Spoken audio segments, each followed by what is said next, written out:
There is a landfill in Wales that holds something much more valuable than gold.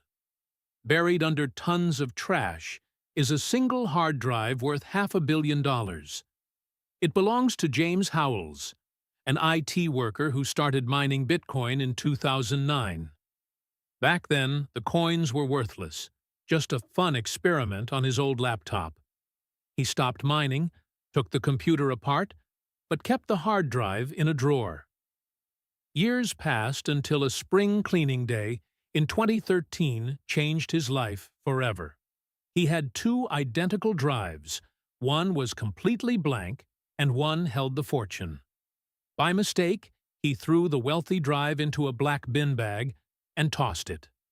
Months later, prices skyrocketed, and he realized that trash bag was worth millions.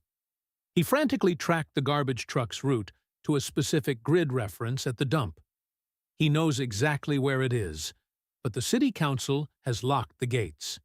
They refuse to let him dig, claiming it poses a massive environmental risk. James secured funding for AI scanners and robot dogs to help find the device.